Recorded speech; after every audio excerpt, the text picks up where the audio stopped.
YouTube. This is Talking Crazy 88. Back again with another podcast for you. How's everybody doing today on this beautiful Saturday afternoon? Morning, excuse me. Hope everybody's doing very well. I'm not going to keep y'all too long. I got my cigar of the week. It's the CAO Brasilia. It's a nice little pull. Chocolate, it hints of chocolate, dark chocolate. Some spices and everything. It has a kick when I pull it.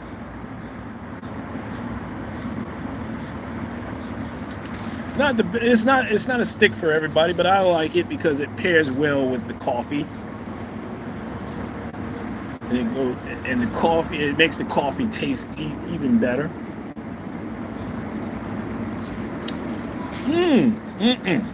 Lord have mercy. Praise God.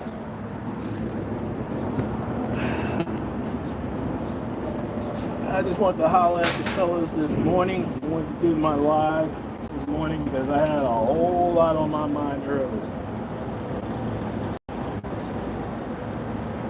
And what it is the black man's fatigue. The black man's fatigue is dealing with bullshit. Dealing with bullshit from black women. Dealing with bullshit on the job. Dealing with bullshit, dealing with dating in general in this country. Dealing with bullshit when you want to take your ball and go overseas.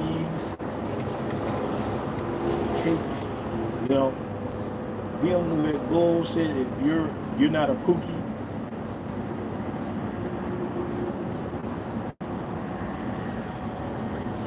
Dealing with bullshit if you're not pro-black back to Africa book and that bullshit. As the late David Carroll always had to call these motherfuckers pro-black back to Africa and their bullshit.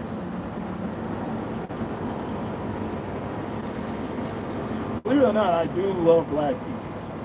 I love my people. I love black America. I love my culture. I love everything, every aspect about it.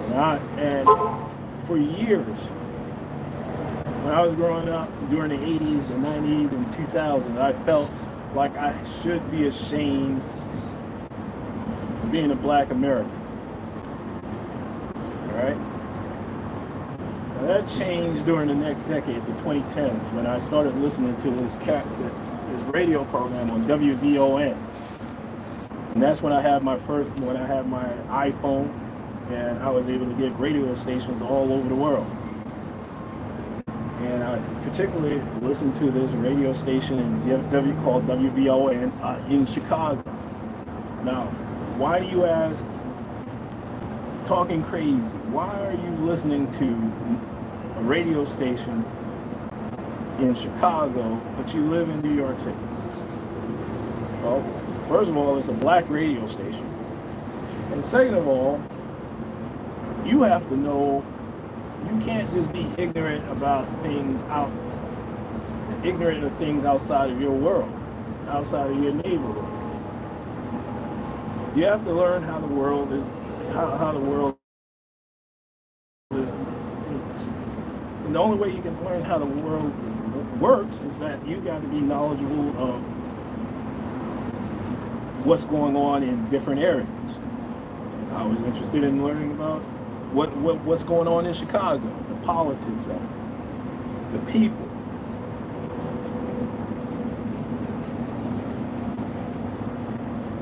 And there was this one guy who had a radio show called The Other Side by Charles Butler, the Charles Butler Show. Now, this was he had a highly intelligent radio show that went on from 8 to 11. And I used to listen to it, and I was learning, and I got my notepad out. He was a conservative, he was a Republican, and he got pushed back by these chicken-eating Democrats or these chicken-eating black folks who wanted to go along to get along. And that's why Chicago is so gosh darn backwards. Because they never progressed. Because you got these pro-black back to Africa who want to keep the status quo.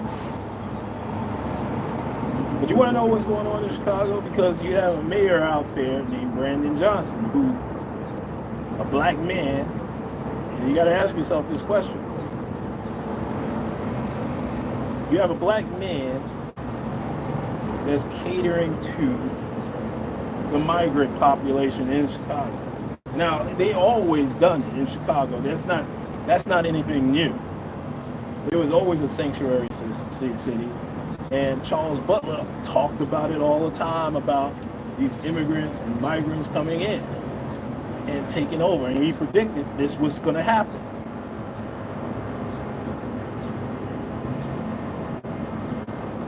That's why most of these major cities are a mess. You got outsiders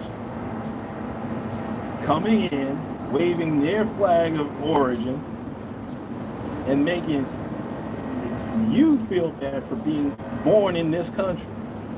Generations 10 toes deep in this country.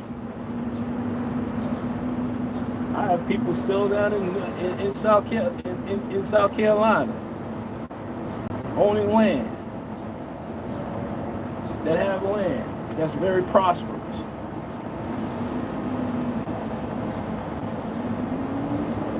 We have, as black Americans, we have a unique history in this country. It wasn't always about slavery. See, you let these goat herders and these tethers come in and tell you the different, that you should be ashamed of yourself. That you let the white man take you. That you let the white man conquer you. But they will conquer. You go to Africa. You go to South Africa, you got black folks out there living below poverty. And they ain't all that intelligent.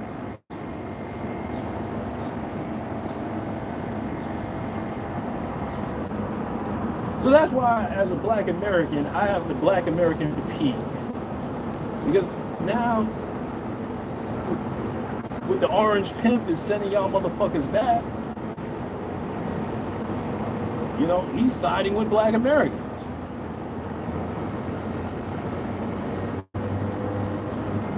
He may have used us for political gain, but when he put it out there, that he has a semblance of respect. And I think a lot of people in this country who are American, especially white Americans, have a lot of respect for black Americans. Hell, they use most of our inventions.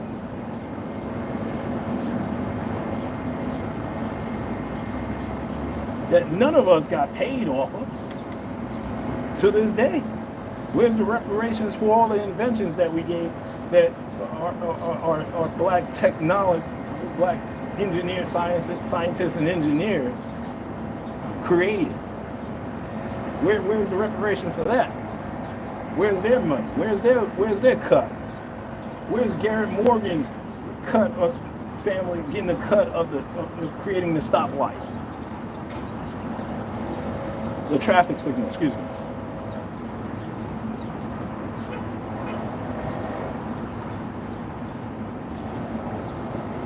As black Americans, we accomplished a lot. And there's nothing that we should be ashamed of. Why are we letting some immigrant shame us into being less than what we are as a people? I've heard that sentiment in the 80s, in the 90s, in the 2000s.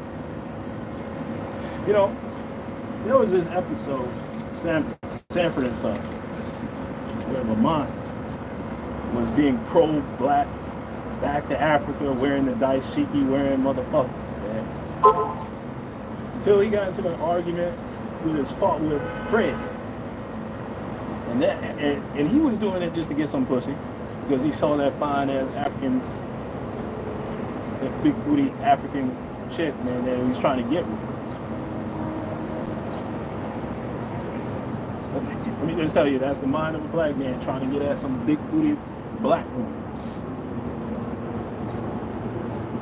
All right, doing crazy shit to get the feel on that big booty.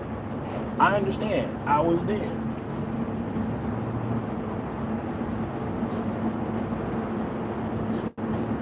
You know, when he was back talking his father right in front of this woman, and this woman just went off on him and said, if you were back in Africa, you would be beaten with a stick. You should never disrespect your elders like that. And walked out. And you know what happened after the end of the episode? He became a black American again. He became Lamont as a black American. Fuck that. Because he was trying to get, first of all, he was trying to get the pussy. I know.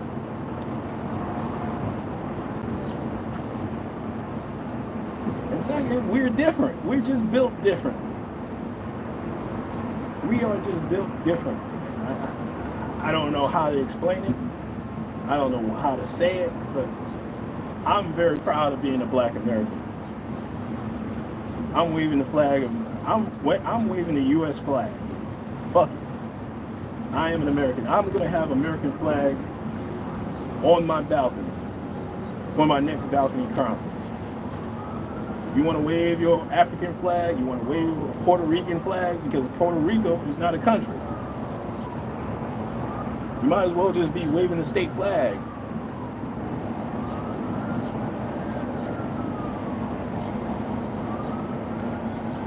You have Haitians waving the Haitian flag. You got Jamaicans waving the Jamaican flag. You got Ghanaians waving the Ghanaian flag.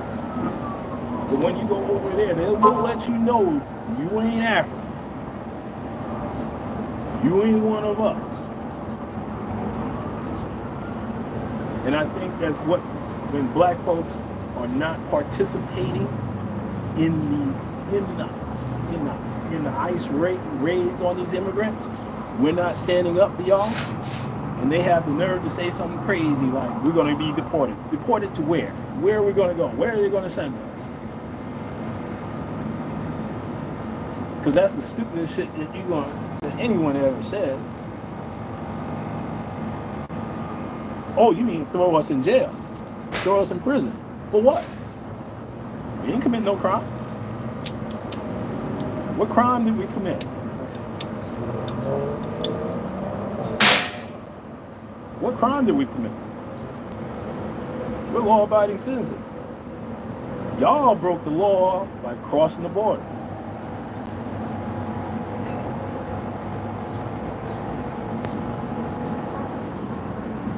That's what y'all motherfuckers did.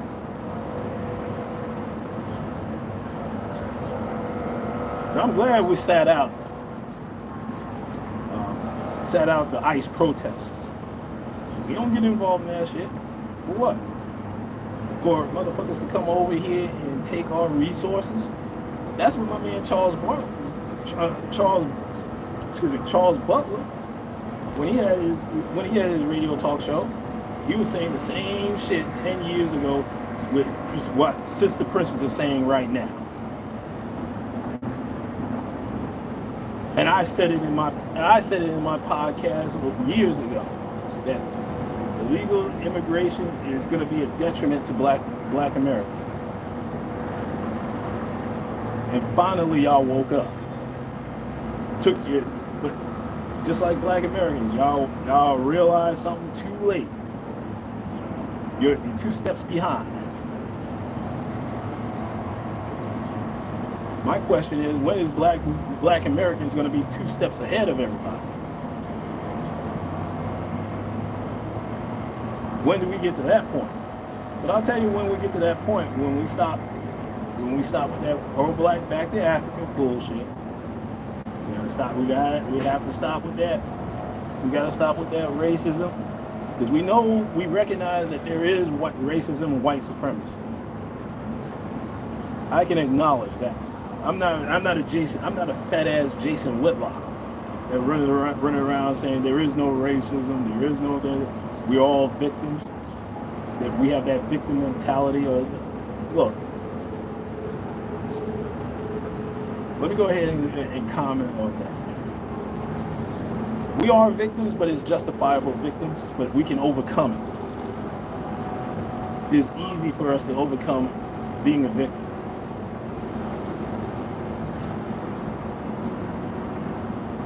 It's easy to overcome because you just don't let it. There's a way. If you're a victim, there's a remedy for it. Remember, I told y'all, you got to start thinking 2 steps ahead.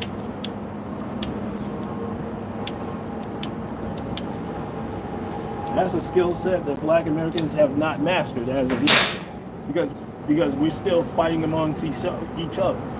We still have black men, black women blaming black men for almost everything.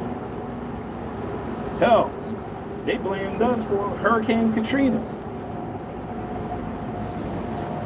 almost taking out the city of New Orleans.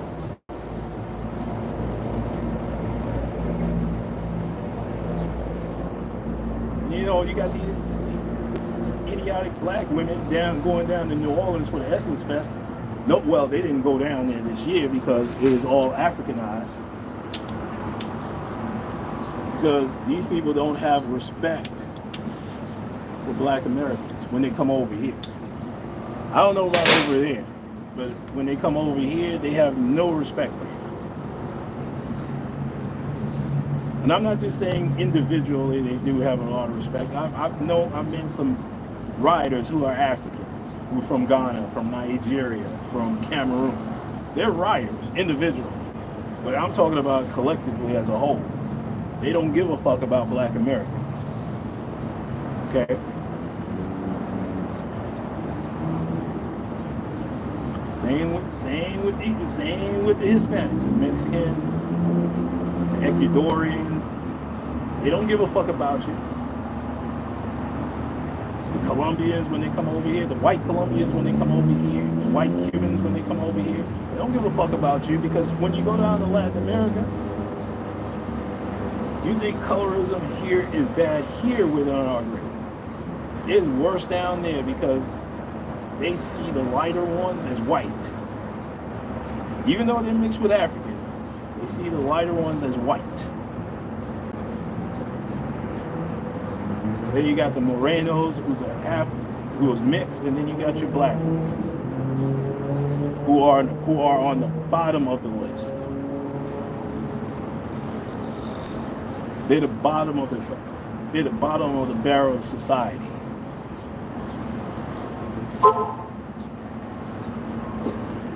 And that's what Black Americans, we had sympathy for y'all because we know y'all oppressed. We were oppressed here for a couple of years, and we feel y'all pain, but we didn't get that love back collectively.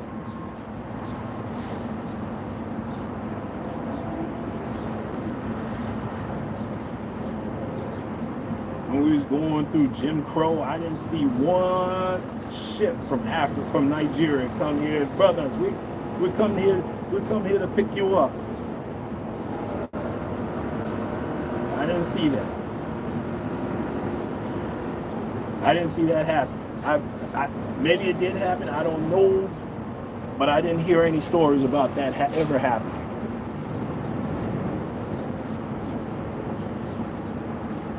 But I love y'all. Y'all my cousins. I love y'all. Y'all all invited to the cookout. But keep in mind, this is business. It's nothing personal, it's just business. We gotta look out. I gotta look out for Black Americans from this point forward.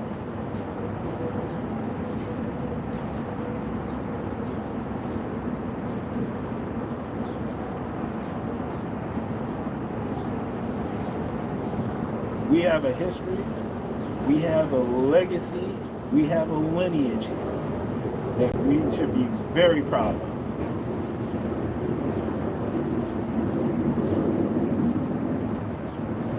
And when you come over here, you better learn our history. I'm not talking about no Pookie over there. I don't give a fuck about the Pookies. The Pookies running around in the city, causing chaos. I don't give a fuck about them.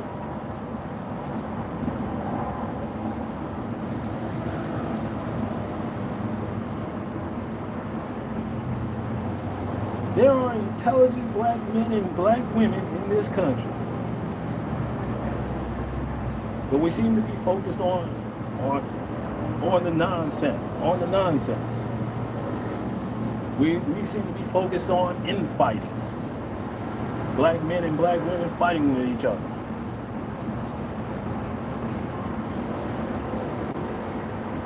Me, I'm not fighting. I don't fight. I'm too old to fight. That's for young people. I will fight no more forever. I'm in my 50s. I'm here to enjoy my life.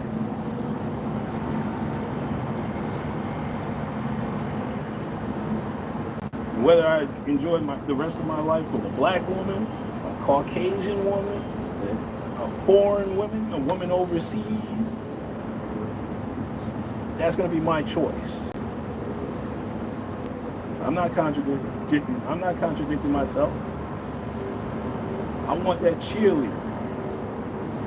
Remember I told you, fellas, man, you got to find a woman that's going to be your cheerleader in your life. That's cheering you on to do your best and do better than your best. And do better and better and better than your best.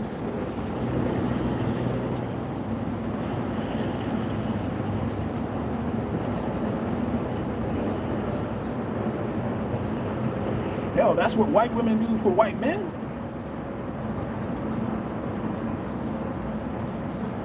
Why the fuck do you think they marry so young and early? We're the only ones that's late for the party, including myself.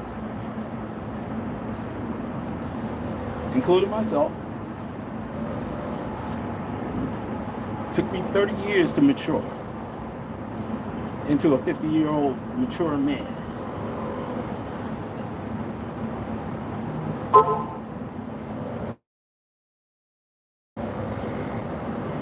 Don't let it happen to you, fellas.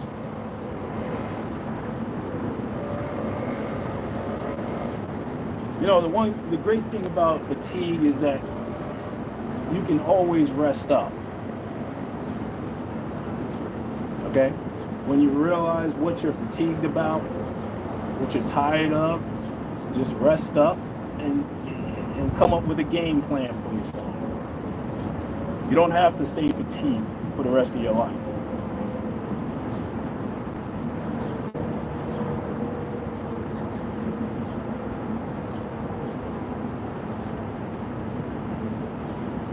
You know, I was talking to Brother Rich the other day. We had the same conversation about black women and being pro-black and not giving a fuck about your job. You should own shit. And you should be running shit. Solving problems. That's how you make your money. Solving problems. Solving other people's problems. And we was talking about that because he had a short stint in the military. First time being away from home. Right? Do you want to know who was helping my brother? Men, but you know who was helping my brother?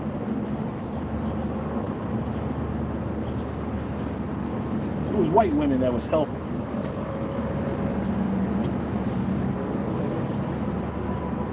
And I told him, man, you got all these white women gravitating to you, man? Yeah. I was like, yeah, I mean, I had that immature, you didn't get the pussy. That was years ago when I was like, when my mindset was not on money, but on pussy, but it should be on money.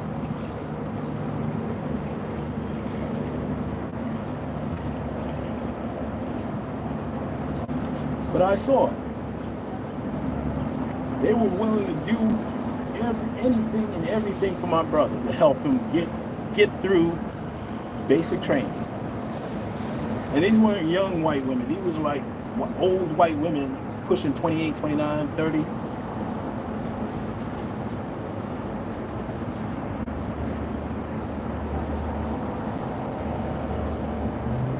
But they were cool as fuck.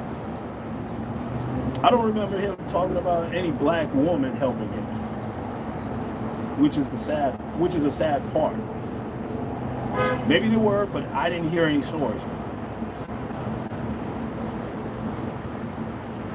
And we're up here talking about black love, right? Black women wanting a black man at the finish line. That's what they do. And that's what they're programmed for. That's what they programmed to do, because they have no man in their life. They didn't have a father in their life. They have no male influences in their lives. Now I understand that single moms had to do whatever they had to do to survive with their children. Because all women are on survival mode, fellas. They're not strong, they're just on survival. They just know how to survive.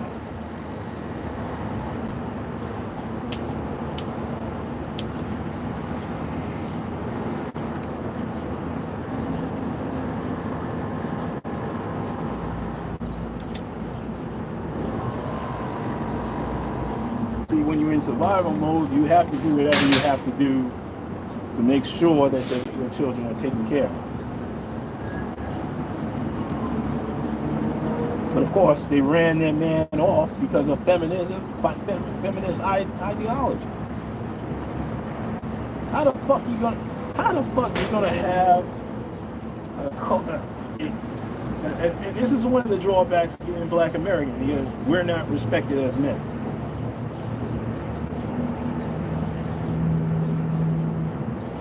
See, when I go out and date other races of women, they respect me as a man.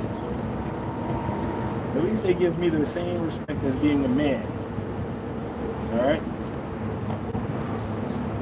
They don't backtalk me. They don't fight with me in public. They don't argue. They don't bicker. They don't ask for money. 3 weeks after knowing them, asking for $1,000, helping them out of a bind. Just to go to bartending school.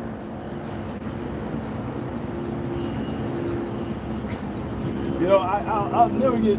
You know, that's the funniest damn thing, man. Talking crazy for $1,000 to go to bartending school as a 44-year-old woman, a broke 44-year-old woman living in a studio apartment in the west side of the South Bronx. Did you believe that?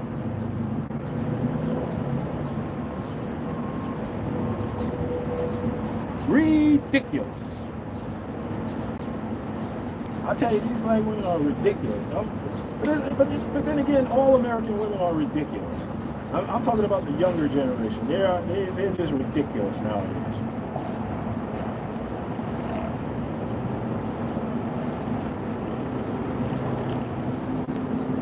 You know, requiring a man to be 6 foot tall, with 6-figure income, and a 6-inch dick.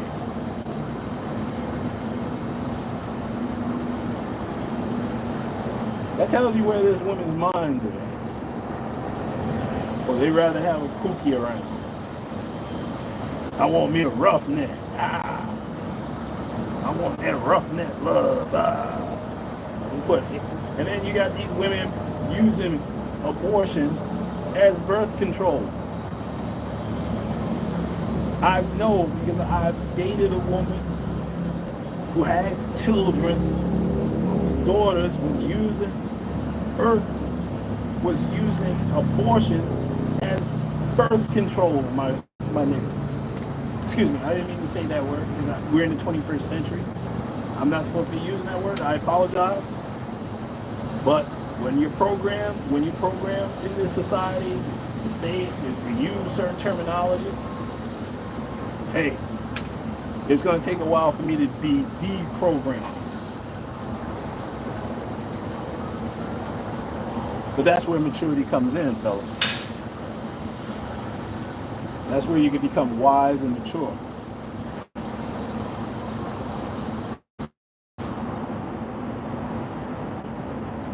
But I want you to be wise and mature before you turn 30, before you turn 40, excuse me.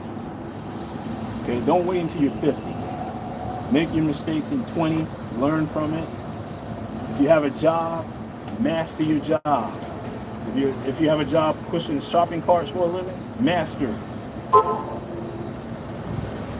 Figure out how to get those shopping carts back in the store as quickly as possible.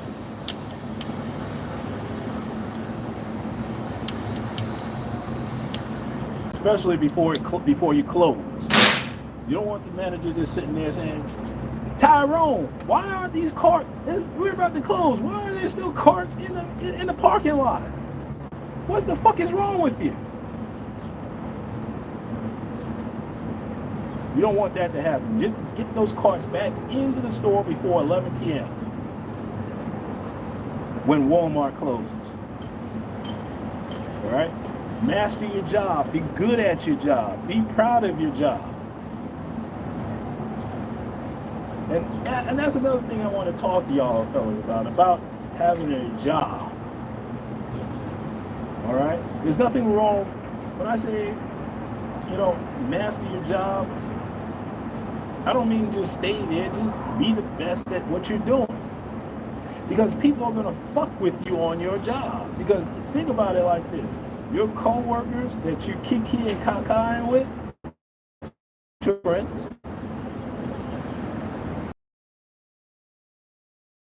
because if you drop dead on the job, you know what they're going to do? The next day, they're going to advertise for after they clean out your locker, your relatives clean out your locker, get all your personal effects out of their store, okay, out of the office. They're going to post an advertisement on Indeed for your position the next day. Okay? When you get fired from your job, you're going to be persona non grata. When you leave your job, you're persona non grata. Okay? You want to know how many people reached out to me when I left the job? I can count it in both hands and still have 2 fingers left.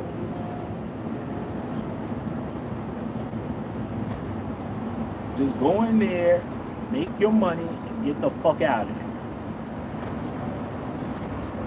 Because your job is meant for you to pay your rent.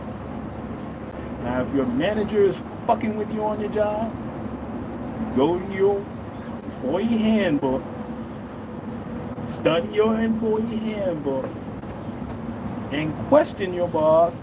This is not, you telling me to do something that's not within the employee handbook. You're telling me to do something that's not in my title. And I know a lot of y'all motherfuckers know how to write. So you can send an email to your superior complaining about your boss and what he's doing, and they'll straighten him out.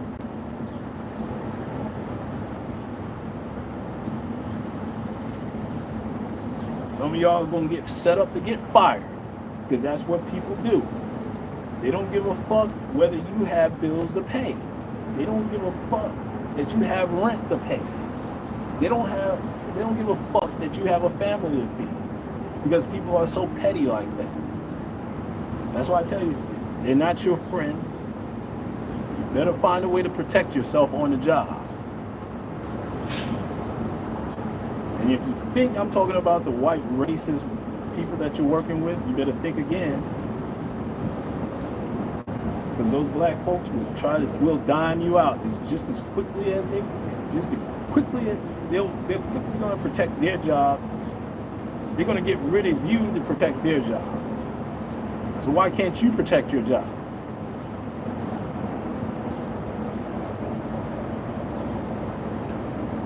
Why can't you protect yourself on the job?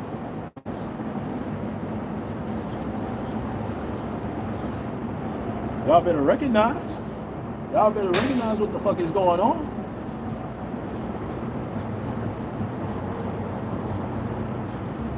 Stop being so nice and stop kiki and cacaing on the job. Stop being an office clown. Because that's what I was. I didn't know better.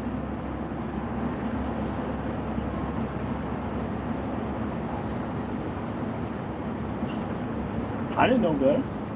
I thought these were my people. They ain't your people. When you leave, you're persona non grata. They don't give a fuck about you. They got their own lives to live.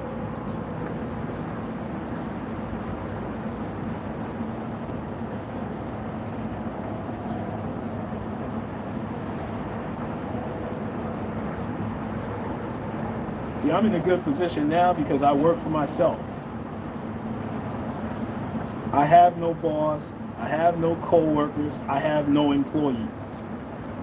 It's the best thing that could ever happen to me. It's the best thing that can happen in my career. That's why I'm on the balcony smoking a stick and talking to you fellas.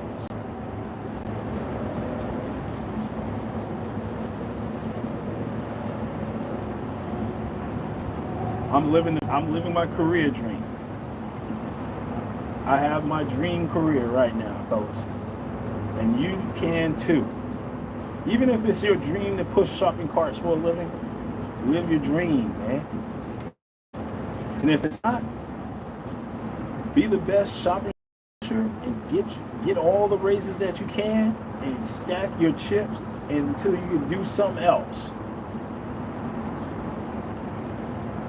Fuck these hoes. Fuck going out to the club trying to get these hoes. Because they ain't shit anyway. Dating in the United States right now is transactional anyway, fellas. Especially if you're dealing with a black woman who have that hoe mentality. Because they get their game from hoes. While brothers get their game from the pimps.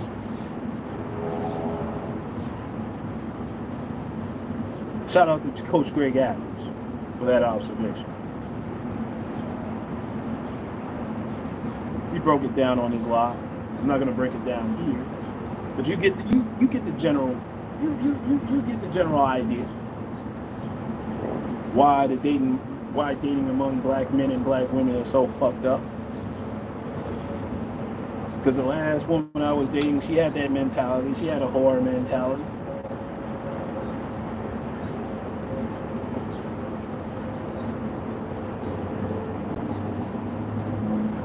She had that delusion that one of these days she's going to be wealthy. That's why this fucking idiot, and I do mean idiot, spent all of her money on a gym membership at Equinox. Not at Planet Fitness, not at Retro Fitness, not LA Fitness, but Equinox. That's right up there with Lifetime Fitness. All right, you gotta have some money to work out at that gym. Now, if you're doing it just to work out and be next to big wigs and celebrities, I get it.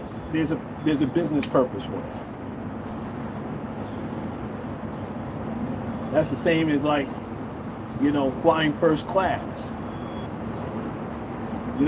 Ponying up the money to fly first class from New York to Washington, D.C. Okay? You don't want to sit by anybody in 25F in coach. You want to sit next to somebody that's actually doing something that's part of an industry that you want to be in. Or networking with people. See, black men, I said it in my last 10 years ago. You have to learn how to network. You have to build your network. That's what I did. What do you think? What the fuck do you think LinkedIn is for? To get a job? Man, please.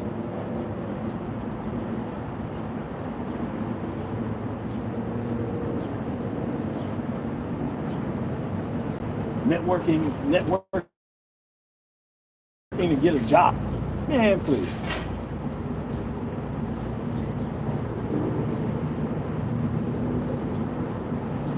No, don't feel bad, fellas. If you fucked up your job, fucking up on the job, you're fucking up on the job, get out.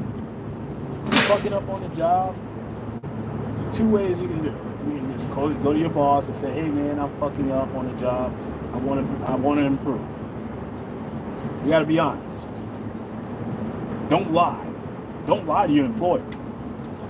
They'll lie to you, but don't lie to them.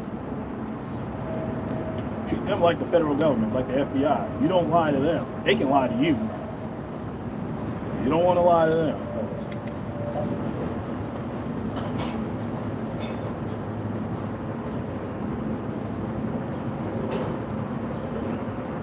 You don't want to lie to them. You don't want to hustle them.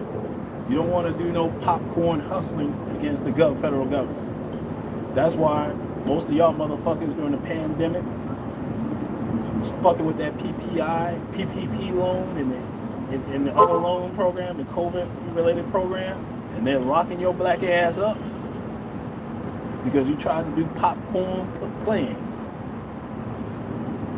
with the federal government. And that's not going to work out well for you fellas. I'm just going to tell you that right now. Hustling the federal government, illegally hustling the government, not legally, illegally hustling the government, will land you in jail. Will land you in Club Fed.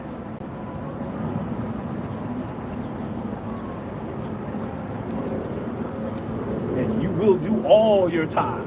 In federal prison, there is no parole. You will do all of your 5 years in Club Fed.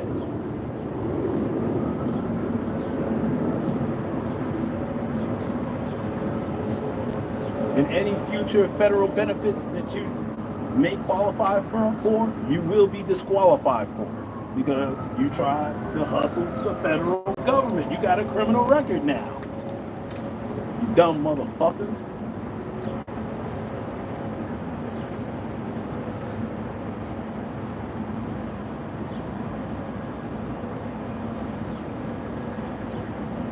And you deserve to go to prison.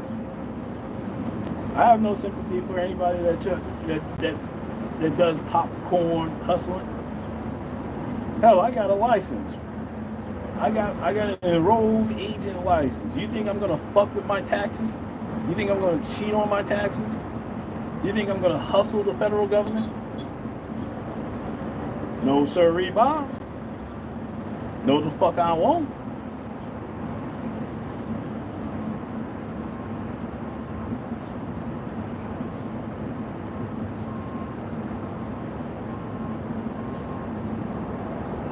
As far as taxes, speaking of taxes, man, if you owe taxes, pay that motherfucker.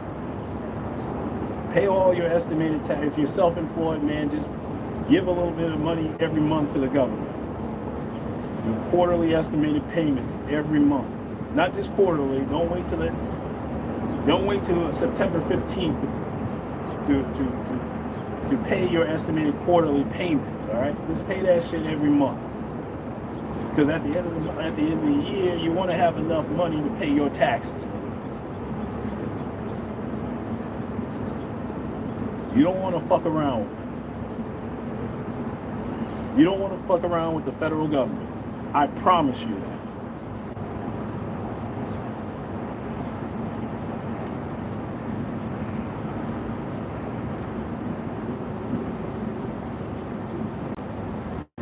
Listen, let me go ahead and get the fuck up out of here. I got some shit to do. I know y'all got things to do besides listening to some old man rambling.